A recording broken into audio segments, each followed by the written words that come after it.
Cap last में देखने का आदत है, ऐसा देखना 2 आई कैप, आई कैप इंटू 2 लिखा है तब भी कोई दिक्कत नहीं है, 2 आई कैप 3 जे कैप ऐसे, तो उस तरह से लिख दिए something I cap minus something J cap plus something के कैप, इस फॉर्मेट में आ गया। अब क्या है, ये बहुत लंबा टर्म है, हम लोगों को क्रॉस प्रोडक्ट याद होना चाहिए। जैसे डॉट प्रोडक्ट याद है कि x वाला x के साथ मल्टीप्लाई हुआ, y वाला y के साथ में, z वाला z के साथ में। इसको याद रखना है तो एक चीज देखो, एक पैटर्न दिख रहा है क्या, कि जब हम i वाला कंपोनेंट लिख रहे हैं ना, मतलब x वाला कंपोनेंट लिख रहे हैं तो उसमें x गायब है, y और z मल्टीप्लाई हो रहा है, एक का y दूसरे का z माइनस दूसरे का z पहले का, एक का y दूसरे का z, एक का y दूसरे का z माइनस दूसरे का y पहले का z, ay bz minus by az। ऐसे यहां पर j लिखना है तो y वाला गायब है, x और z मल्टीप्लाई हो रहा है। लेकिन ये याद रखना पॉसिबल नहीं है, मतलब पॉसिबल है बट ये बहुत लेंदी और जरा सा भी मिस हुआ प्लस माइनस इधर उधर कुछ भी तो गड़बड़ हो जाएगा। तो हम लोग इस क्रॉस प्रोडक्ट को ऐसे लिखते हैं, किससे, डिटर्मिनेंट के तरीके से। देखना अब हम इसको, इस काम को आसान करने जा रहे हैं। अब क्रॉस प्रोडक्ट होगा तो या तो हम ये एक्सप्रेशन याद रखें, जो कि नहीं रखेंगे तो कैसे करेंगे, ऐसे करेंगे, समझना बात को। वेक्टर ए क्या है, ax i cap plus ay j cap plus az k cap. Vector B क्या है, bx i cap plus by j cap plus bz k cap. a cross b लिखना है, इसको डिटर्मिनेंट कहते हैं जो हम लिखने जा रहे हैं, a क्रॉस b। इसको अरेंज करते हैं 3 रोज में। सबसे पहले तो यहां लिख दो i j k।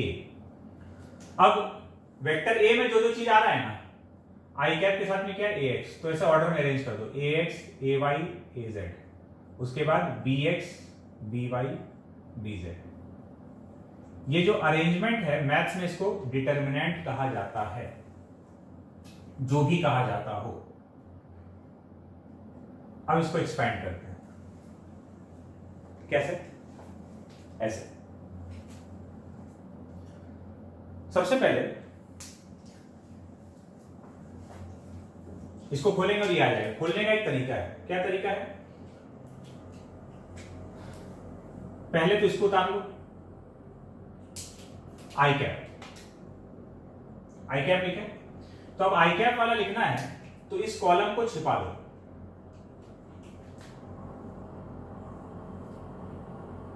इसको ढक लो,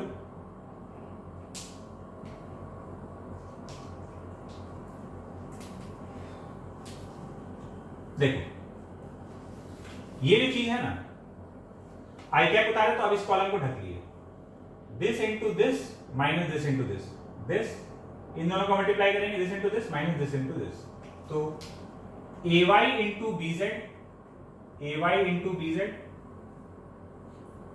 minus by into az, cross multiplication type, ठीक है, ये वाला बन गया। देखो उसके बाद ये हो गया। अब जे कैप वाला उतारते तो ऑल्टरनेट साइन के साथ में उतारा जाएगा, आई कैप तो फिर minus J cap, minus J cap, minus J cap उतारे। अब इस कॉलम को छुपा लो, इसको छुपा लिए,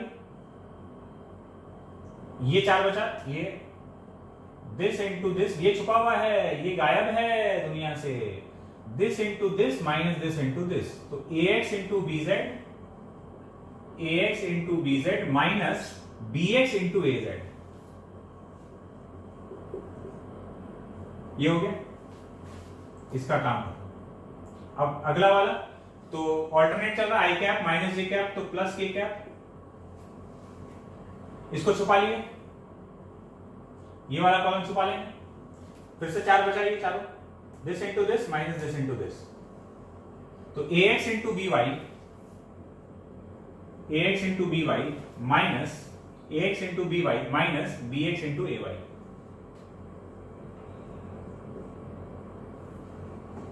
देख लो ऊपर वाला आ गया,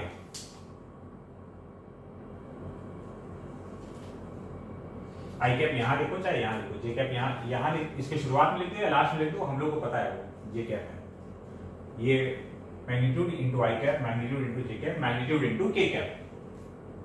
आ गया वो चीज, कैसे आया था फिर से देखना, ऐसे अरेंज कर देंगे। अच्छा ए क्रॉस बी करना है तो पहले ए लिखना बाद में बी, अगर बी क्रॉस ए लिखना है तो पहले बी लिखना बाद में ए। जिस ऑर्डर में क्रॉस प्रोडक्ट ले रहे हो उसी ऑर्डर में अरेंज करोगे। ए क्रॉस बी तो पहले ए बाद में बी, तो यहां पर भी वही किए। अब देखो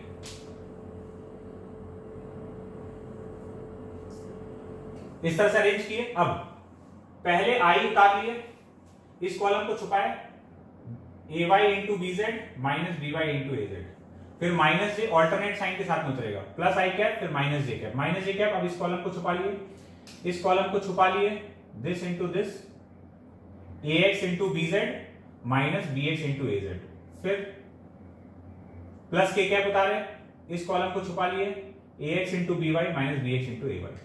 इस तरीके से हम लोग क्रॉस प्रोडक्ट लिख सकते हैं। और एक बात पता है, मान लो ए क्रॉस बी लिख लिए है ना, ए क्रॉस बी अगर तुम निकाल चुके हो और तुमको कोई बोले कि हमने बी क्रॉस ए भी निकाल दो, तो फिर से ये कार्यक्रम मत करने लगना। ए क्रॉस बी अगर निकाल के बैठे हो तो A cross B is what, minus of B cross A, या B cross A is what, minus of A cross B. A cross B आ गया, इसी में सबके साथ माइनस लगा देंगे तो बी क्रॉस ए बन जाएगा, ए क्रॉस बी का उल्टा। इसको अप्लाई करके देखते हैं।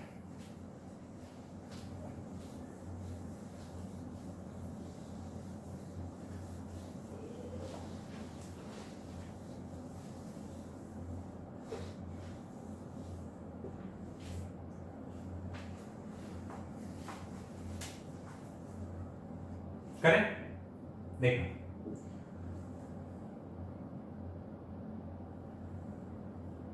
Example, 2i cap plus 3j cap plus 4k cap B vector minus i cap plus 4j cap plus 3k cap, ये दो वेक्टर है। Find a cross b, a cross b का हम लोग को वैल्यू बताना है, ठीक है, बताते हैं।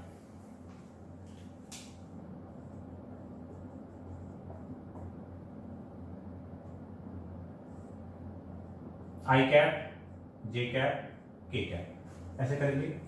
ए क्रॉस बी करना है तो पहले ए को अरेंज करेंगे 2 3 4, फिर बी वाला वैल्यूज -1 4 3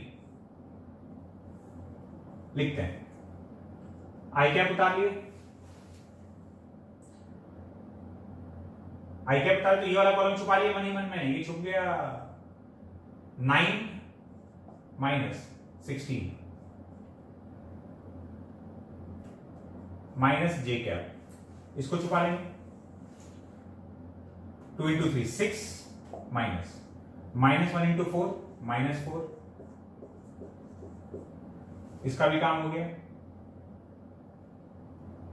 पॉज करके सॉल्व करना था, इसको कर रहे हो ना, हर बार यही प्रोसेस है। जब भी कोई क्वेश्चन दे रहे हैं तुमको लगता है कि हम कर सकते हैं तो उसको पॉज करके सॉल्व करना है, या नहीं भी लगता है तो थोड़ा सा अटेम्प्ट तो जरूर देना है। के कैप वाला उतार लिए तो इसको छुपा लेंगे 8 माइनस -3, तो ये हो गया 9 माइनस 16 माइनस 7 आई कैप 10 माइनस 10 जे कैप, और यहां से आया 12 प्लस 12 के कैप। ये हो गया ए क्रॉस बी वेक्टर का वैल्यू। कोई पूछ ले बी क्रॉस ए क्या है, तो अगर हमको ये मालूम है कि ए क्रॉस बी आ चुका है तो बी क्रॉस ए क्या करेंगे, इसी में माइनस लगा देंगे, तो वो क्या हो जाएगा 7 आई कैप 10 जे कैप माइनस 12 के कैप। बात ठीक है क्या? हटाएं इसको,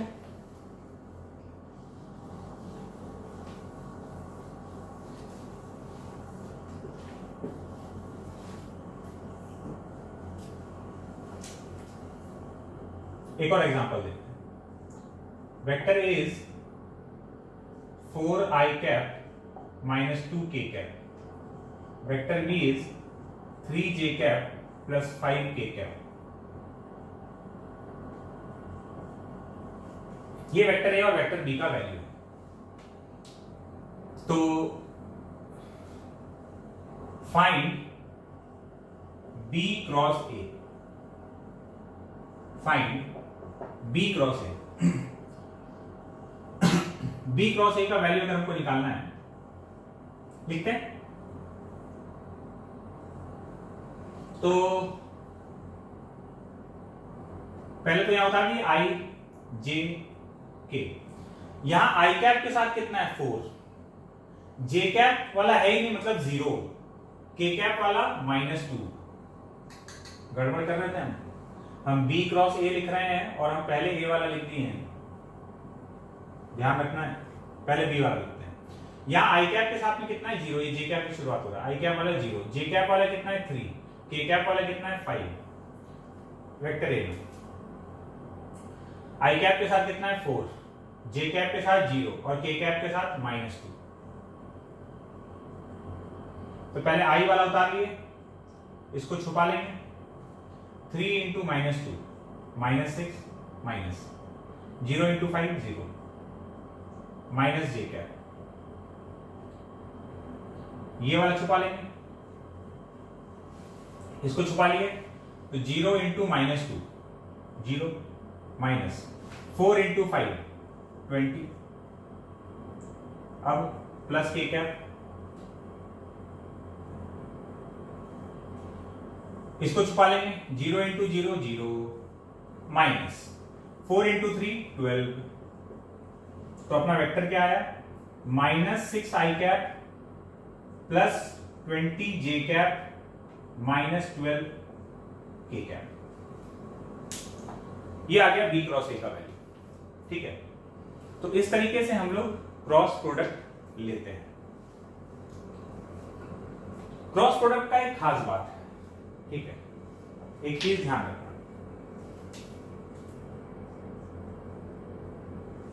जैसे ये ए वेक्टर है, ये बी वेक्टर है, ये कुछ भी एंगल थीटा है दोनों के बीच में, तो क्रॉस प्रोडक्ट का जो रिजल्ट होता है ना, चाहे तो ए क्रॉस बी कर लो, ए क्रॉस बी कहां गया इधर गया, और बी क्रॉस ए कहां जाएगा इनवर्ड, तो आइदर दिस डायरेक्शन और दिस डायरेक्शन, क्रॉस प्रोडक्ट का जो डायरेक्शन होता है वो ओरिजिनल वेक्टर्स के परपेंडिकुलर रहता है। ये ए क्रॉस बी का डायरेक्शन है, तो ए क्रॉस बी ए के भी परपेंडिकुलर है और बी के भी परपेंडिकुलर है। ये क्रॉस प्रोडक्ट का एक खास बात है कि जिन दो वेक्टर का क्रॉस प्रोडक्ट लिया जा रहा है, रिजल्ट, क्रॉस प्रोडक्ट का जो रिजल्ट है वो उन दोनों वेक्टर्स के परपेंडिकुलर होगा। चाहे ए क्रॉस बी देख लो या बी क्रॉस है, बी क्रॉस ए होता तो क्या होता, अंदर चला जाता। तो ये एक खास बात हुआ क्रॉस प्रोडक्ट का, तो इसको एक पॉइंट की तरह ध्यान रखना कि भाई A cross B is perpendicular to A as well as perpendicular to B. Cross product का जो रिजल्ट होता है वो दोनों गिवन वेक्टर्स के परपेंडिकुलर रहता है। ठीक है, हटाएं इसको।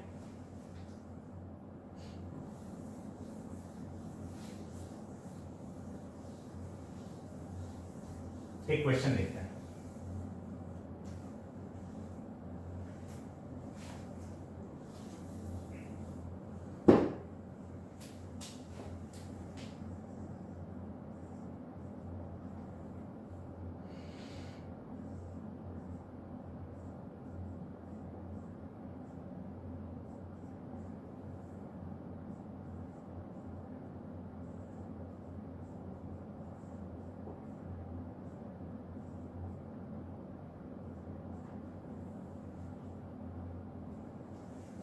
ये दो वेक्टर दिया हुआ है, 2i cap plus J cap minus K cap and vector B is xi cap plus yj cap plus 2k cap. Given vector a is parallel to vector b, find values of x and y।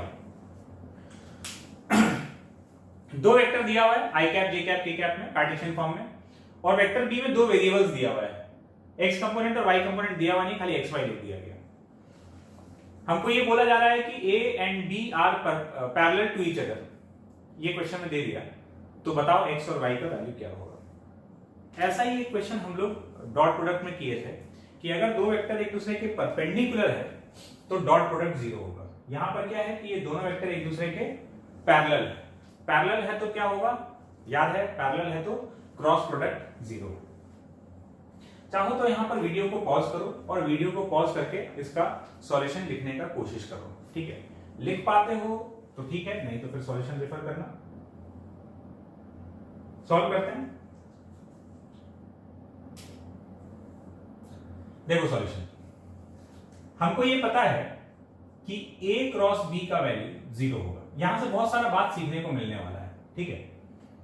लिखते हैं A cross B का value.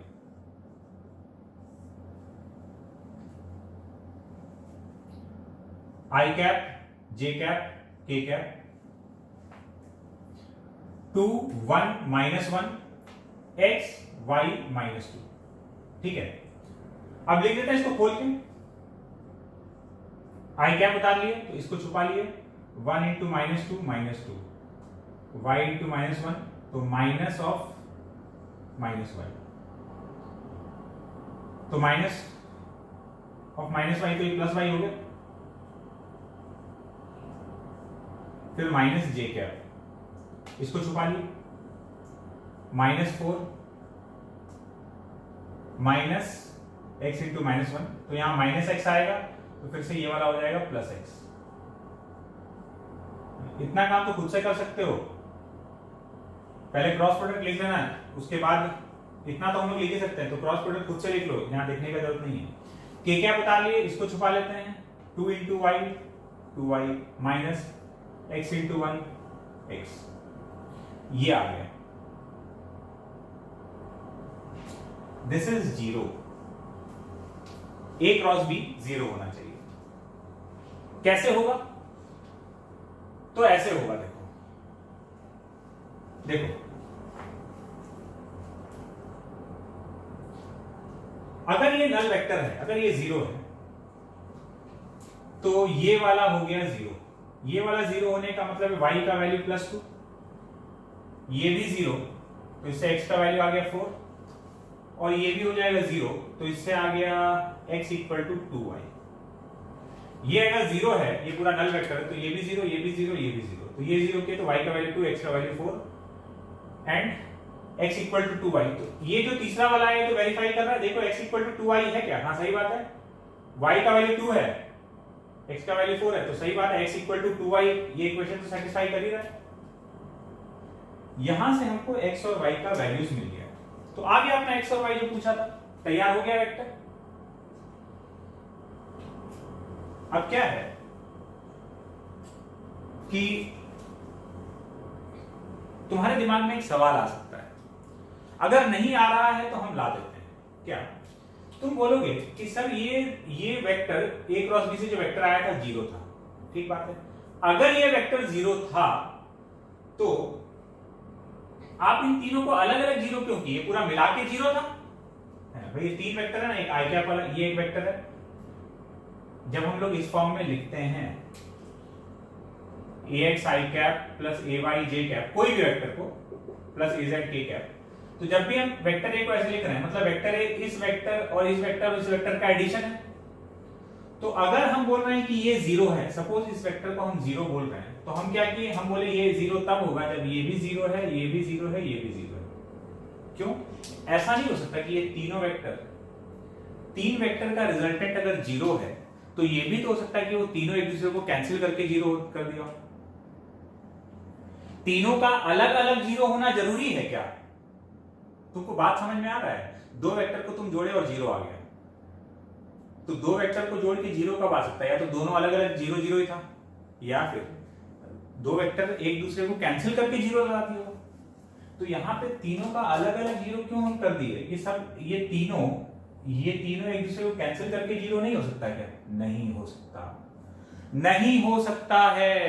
अगर कभी भी vector इस form में दिया हुआ है, कार्टेशियन फॉर्म में, ax i cap plus ay j cap plus az k cap, और वो बोलता है कि ये वेक्टर 0 है, this is a null vector, तो ऐसा तभी पॉसिबल है जब ये भी 0 है, ये भी 0 है और ये भी 0 है, तीनों अलग अलग 0 है। तुम बोलोगे क्यों?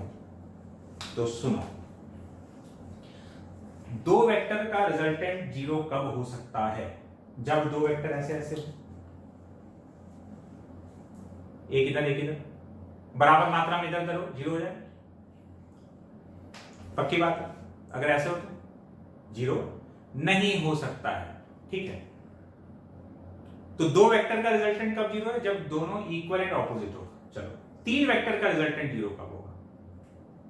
तीन वेक्टर का रिजल्टेंट ऐसे जीरो हो सकता ना, ये दो है, इन दो का जो रिजल्टेंट आया यहां बना देते हैं, ये दो वेक्टर है, इन दोनों का रिजल्टेंट ऐसे आएगा तो तीसरा वेक्टर इधर होना चाहिए, ये ए, ये बी, ये सी। ए बी सी का रिजल्टेंट अगर जीरो है तो ए और बी का रिजल्टेंट इधर आएगा, सी एकदम उसका इक्वल ऑपोजिट होना चाहिए, तभी तो रिजल्टेंट जीरो हो सकता है।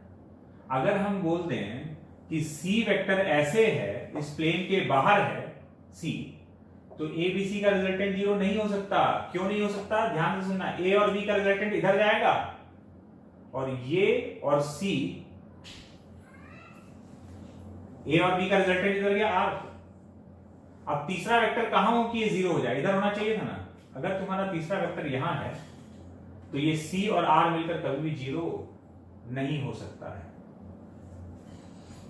तो आई कैप जे कैप, ये देखो एक्स वाई जेड, एक्स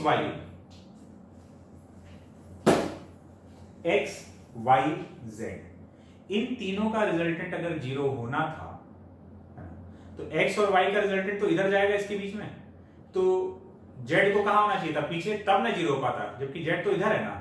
तो इन दोनों का रिजल्टेंट इधर आएगा और ये वाला मिलकर कभी भी जीरो नहीं हो सकता। आई कैप जे कैप एंड के कैप आर म्यूचुअली परपेंडिकुलर, और तीन वेक्टर का रिजल्टेंट जीरो कब हो सकता है? जब तीनों एक ही प्लेन में हो, आउट ऑफ द प्लेन कोई नहीं होना चाहिए। ये ए वेक्टर, ये बी वेक्टर, तीसरा वेक्टर कहां हो? सी वेक्टर इस तरह से हो, इसी प्लेन में होना चाहिए, तभी इन तीनों का रिजल्टेंट जीरो हो सकता है। क्योंकि इन दोनों का रिजल्टेंट तो ऐसे जाएगा, वही इसको कैंसिल करेगा। अगर ये सी वेक्टर इस प्लेन के बाहर हो गया तो फिर एबीसी का रिजल्टेंट जीरो नहीं हो सकता। बात समझ में आया? तो आई कैप जे कैप के कैप तीनों तो म्यूचुअली परपेंडिकुलर, एक प्लेन में नहीं है ना। मतलब इस तरीके से है, देखो ये आई जे, और ये अगर ऐसा होता तो रिजल्टेंट जीरो हो जाता। ये तीन इस तरह से, इन दोनों का रिजल्टेंट इधर जाएगा और ये फिर से कहीं रिजल्टेंट दे देंगे। तो अगर हम कभी भी बोलते हैं कि इस फॉर्मेट में लिखा हुआ कोई वेक्टर जीरो है, तो ऐसा तभी पॉसिबल है जब ये भी जीरो हो, ये भी जीरो हो, ये भी जीरो हो। तीनों एक दूसरे को कैंसिल करके जीरो नहीं कर सकता है। क्या बात क्लियर है? एकदम बात क्लियर है। तो एक बात तो ये सीखने को मिला, एक और बात सुनो। ए वेक्टर क्या आया तुम्हारा? 2i cap plus J cap minus K cap, है ना। और बी वेक्टर क्या तैयार हुआ? बी वेक्टर क्या तैयार हुआ देखो तो, बी वेक्टर में x और y का वैल्यू रख दो तो तुम्हारा आ गया 4i cap plus 2j cap minus 2k cap आया। अब बहुत ही एकदम करोड़ रुपए का बात बताने वाले हैं। देखो बी वेक्टर में से 2 कॉमन ले लो, 2, तो अंदर क्या लिखा हुआ है? 2i cap plus 2i cap, पूरे में 2 बाहर निकाले तो j cap minus k cap, ये लिखा हुआ है क्या? और ये तो a वेक्टर लिखा हुआ है, तो b vector is 2 times a vector.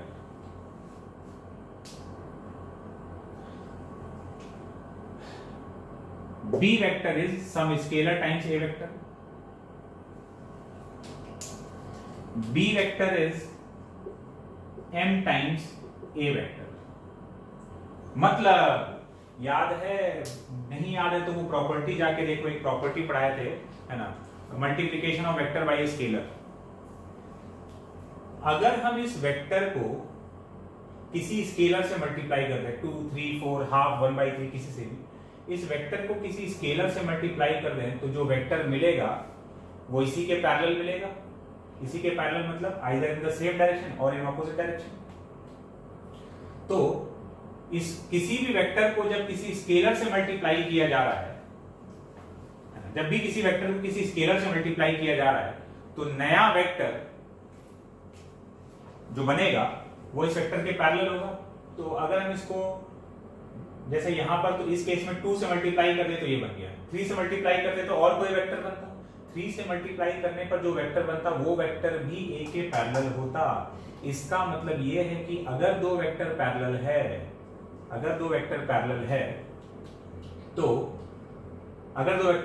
है तो किसी एक वेक्टर को किसी स्केलर से मल्टीप्लाई करने पर दूसरा वेक्टर तैयार हो जाएगा। अगर ये दोनों वेक्टर पैरेलल है तो ए वेक्टर को किसी स्केलर से मल्टीप्लाई कर दिया जाए, वो स्केलर क्या है नहीं पता है, किसी स्केलर से मल्टीप्लाई कर दिया जाए तो क्या तैयार हो जाएगा, बी वेक्टर तैयार हो जाना चाहिए। किसी और स्केलर से मल्टीप्लाई करेंगे तो कोई और पैरेलल वेक्टर तैयार होगा। मतलब अगर दो वेक्टर पैरेलल है तो हम लोग एक शॉर्टकट मार सकते हैं। क्या शॉर्टकट मार सकते हैं देखना।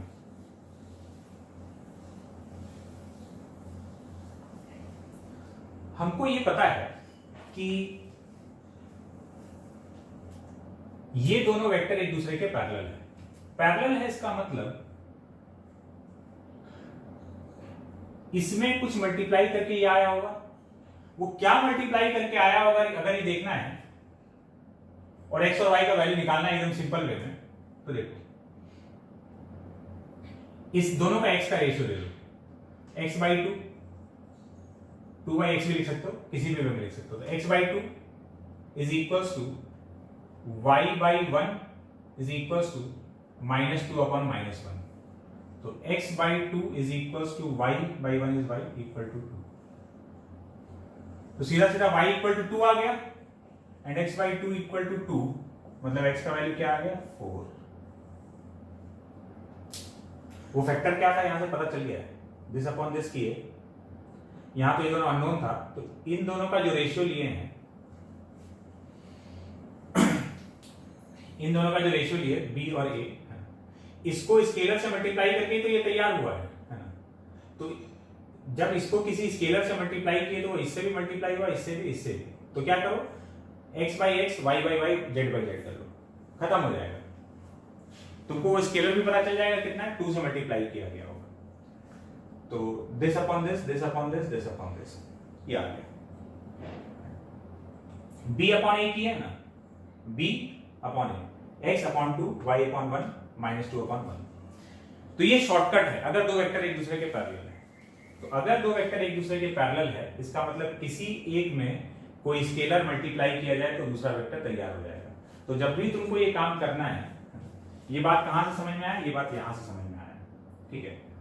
तो अब वो स्केलर कितना है ये पता लगाना है, या एक्स वाई का वैल्यू पता लगाना है। तो क्या ये ट्रिक है, एकदम शॉर्टकट हो गया कि एक्स का रेशियो ले लो, एक्स का रेशियो इक्वल टू वाई का रेशियो इक्वल टू जेड का रेशियो, और अपना काम हो जाएगा। बात क्लियर है? हटाते हैं इसको।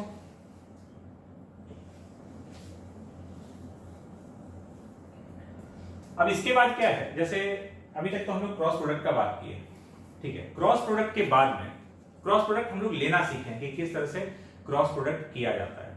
अब क्रॉस प्रोडक्ट का भी कुछ एप्लीकेशन है, जैसे डॉट प्रोडक्ट का कुछ एप्लीकेशन था।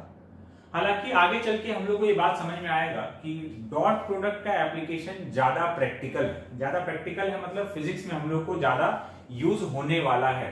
क्रॉस प्रोडक्ट का एप्लीकेशन बहुत रेयरली यूज होने वाला है कहीं पे। डॉट प्रोडक्ट का क्या क्या एप्लीकेशन बताए थे? To find angle between two vectors and to find projection of one vector along another vector. Cross product का दो एप्लीकेशन क्या है? क्रॉस प्रोडक्ट का इस्तेमाल करते हुए तुम अगर तुमको दो वेक्टर दिया हुआ है और बोला जाए कि इसके इन दोनों के परपेंडिकुलर कोई वेक्टर बताओ, ऐसा वेक्टर जो दो गिवन वेक्टर्स के परपेंडिकुलर हो, वो निकाला जा सकता है। इसका क्या मतलब है आगे आएंगे तब मतलब समझ में आएगा जो हम बोल रहे हैं। ऐसे ही अभी बता रहे हैं कि क्या क्या एप्लीकेशन। और क्या एप्लीकेशन हो सकता है? एक एप्लीकेशन ये हो सकता है कि जैसे हम लोग ये एक काम कर रहे थे ना कि अगर हम दो वेक्टर को पैरेललोग्राम का दो साइड्स माने, दो साइड मानते हुए पैरेललोग्राम बनाए थे, तो अगर हम दो वेक्टर को पैरेललोग्राम का दो साइड मानते हुए पैरेललोग्राम तैयार कर लें, तो हम क्रॉस प्रोडक्ट का इस्तेमाल करते हुए उस पैरेललोग्राम का एरिया बता सकते हैं। इवन अगर हम दो वेक्टर को ट्राइंगल का दो साइड मान लें, तो उससे जो ट्राइंगल बन रहा होगा तीसरा साइड कंप्लीट करके, हम उस ट्राइंगल का एरिया भी बता पाएंगे। अभी ये सब बात नहीं समझ में आया तो कोई दिक्कत नहीं है। आगे जब हम लोग एक एक करके एप्लीकेशन पे आएंगे तो ये बात क्लियर हो जाएगा, ठीक है। हटाते हैं इसको, है ना,